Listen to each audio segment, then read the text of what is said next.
मुझे तो ऐसे ही लग रहा था कि मेरा खुद का बेटा है।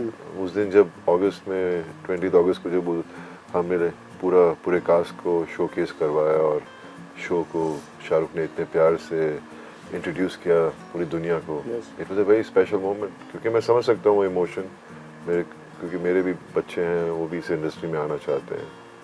इट वाज स्पेशल एंड या पुरानी यादें आ गई, जिस तरह मेरे पापा और भैया ने इतना दे didn't leave any stone unturned to make मेरी पहली फिल्म बनाने के लिए।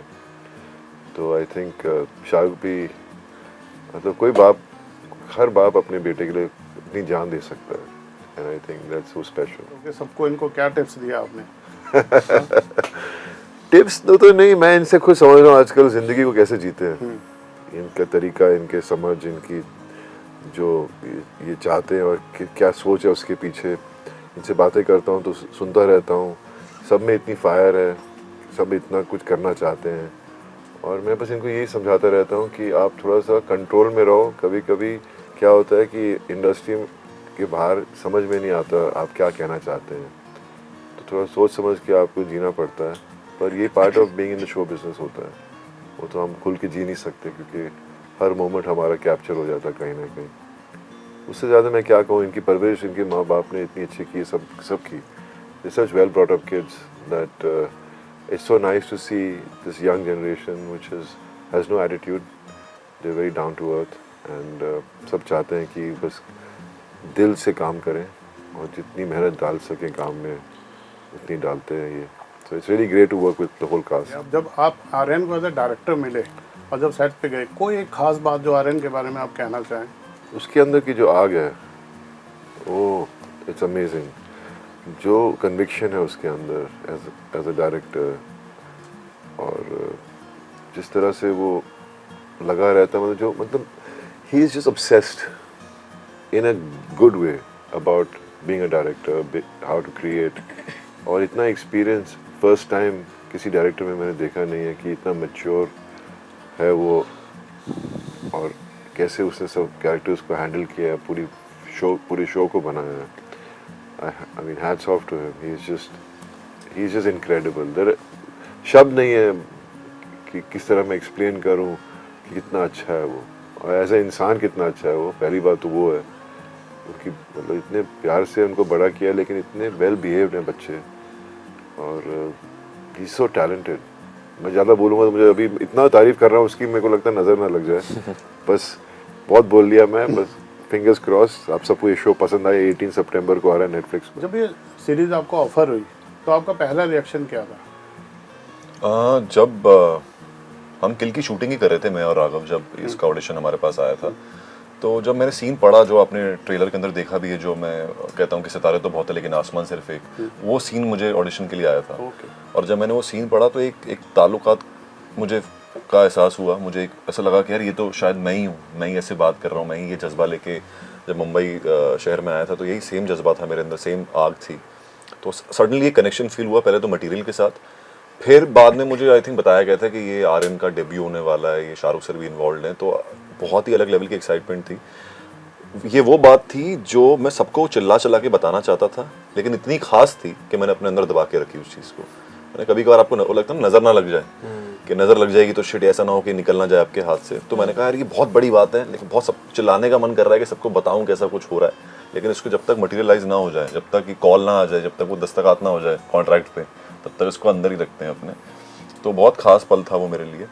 और उसके साथ काम करना मुझे इसलिए भी बहुत अच्छा लगा बिकॉज एक नया टेक था उसका फिल्म मेकिंग के ऊपर, एक नया स्टाइल था उसका, और जो हर एक्टर की एक खामी होती है, खूबी होती है, उसने दोनों को समझा और खामियों को खूबियों में तब्दील किया, जो एक बहुत ही अच्छी क्वालिटी है एक डायरेक्टर की।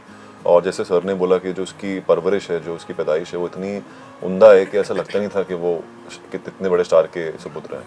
तो बहुत अच्छा लगा उनके साथ काम करके, और मैं तो चाहता हूँ, मैंने बोला भी था उसको, मैंने कहा अगर मौका मिलेगा ना वापस से ये सीजन शूट करने का, हालांकि ना मिले तो बिल्कुल करना चाहेंगे उसके साथ काम। मैं तो I am just a call away, like he calls me for anything, I will be there.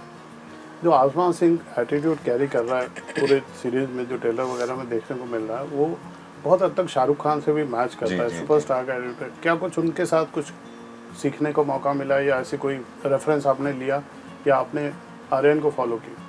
बिल्कुल, जब मैंने वो पढ़ा था ऑडिशन का सीन, तो एक अपना तो एक लाना ही था मुझे कि अपना भी एक थोड़ा सा लाऊं।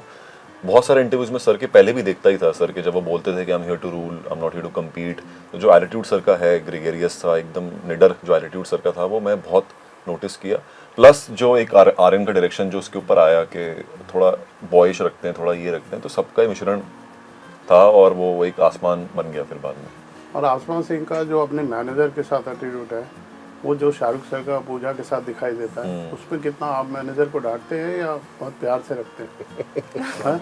इतना मैंने उनको देखा नहीं है, पूजा मैम को और शाहरुख सर के साथ में इतना ऑब्जर्व किया नहीं है, लेकिन जितना आने और मेरा बॉन्ड है, इट्स मतलब सिर्फ एक एक्टर का और मैनेजर का नहीं है, हम अच्छे दोस्त भी हैं। बहुत सारी जगह ऐसी होती है कि बिकॉज ये इतना समय बिताती है मेरे साथ, ये बताती भी है कभी कभार कि अच्छा आप अगर आप शो भी देखेंगे उसके अंदर आप एक अलग डायनामिक्स भी देखेंगे हमारा, जो सिर्फ मैनेजर एक्टर का नहीं है, तो एक परिवार जैसे हमारा संबंध है जो काफ़ी काफ़ी खास है। सर, जब से आप एक्टर बनते हैं, पहली मुलाकात आपकी मैनेजर से होती है ऑलमोस्ट, जब आपका जर्नी शुरू होता है, तो तब से मैंने देखा है, मैंने उनके साथ टाइम स्पेंड किया है। तो ऐसे नहीं था कि मैंने किसी किसी मैनेजर को देख के रेफरेंस पॉइंट लिया है, लेकिन मैं हमारे इक्वेशन के बारे में थोड़ा बात करूँगी। जो अगर सीन लिखा हुआ था तो बहुत ऑफन लक्ष्य आते थे और बोलते थे कि यार तू इसको ले ले। मुझे लगता है कि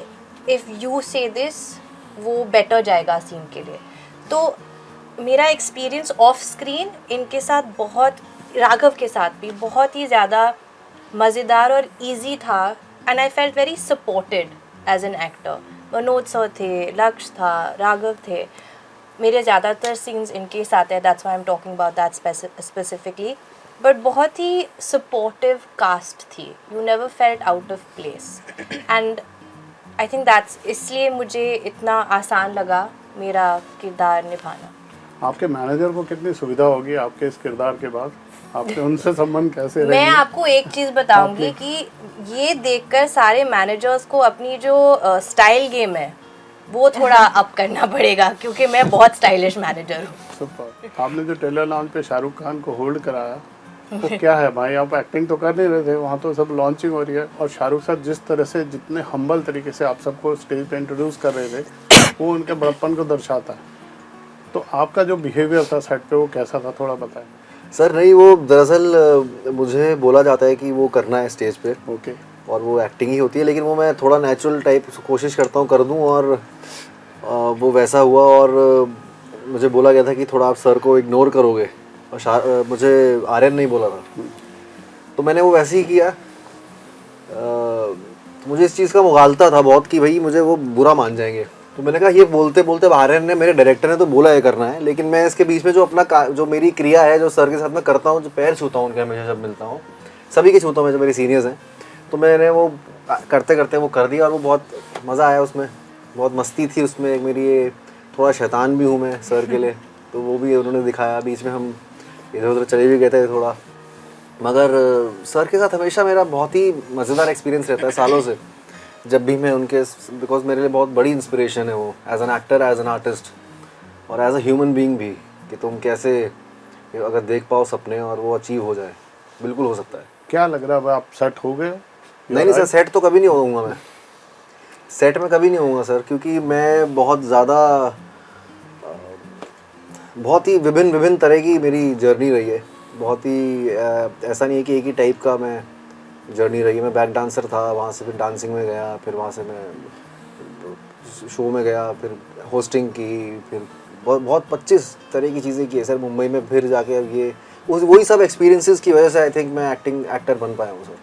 सो आई थिंक आगे भी सेट नहीं होगा सर, मैं बढ़ता रहूँगा आगे। आप आती हैं हिमाचल प्रदेश से जी, तो ब्यूटी के लिए तो कुछ स्ट्रगल करना नहीं पड़ता, ब्यूटी तो आपको विरासत में मिलती है। हाँ, कैसे आपकी कास्टिंग हुई? क्योंकि हमने देखा हिमाचल से आए हुए लोगों ने अपने को यहाँ जिस तरह से प्रूव किया है, प्रीति जिंटा से लेके और कंगना रनावत तक, जी।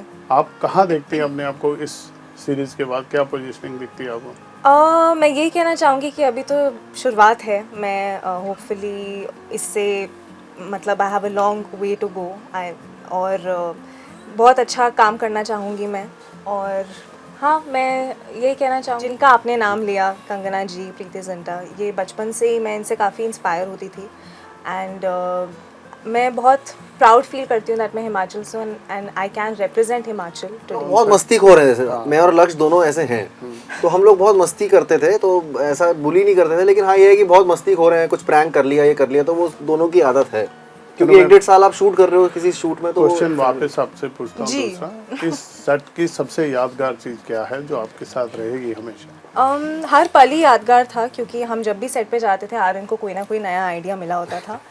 लेकिन जैसा आपने टीज़र में देखा, एक कैमियो सलमान जी का, बिकॉज ऑब्वियसली वो आ चुका है तो मैं बात कर सकती हूँ, वो सबसे ज़्यादा मेमोरेबल था, क्योंकि हम शूट कर रहे थे और मुझे पता नहीं था कि यू नो उनका कैमियो कभी था नहीं ऑन पेपर, एंड सडनली मैं उनको देख रही हूँ, वो चल के आ रहे हैं और एक सीन था उनके साथ, तो वो सबसे यादगार था मेरे लिए। तो 18 सितंबर को हमारा शो आ रहा है only on Netflix, Bads of Bollywood। Bads of Bollywood। बिल्कुल।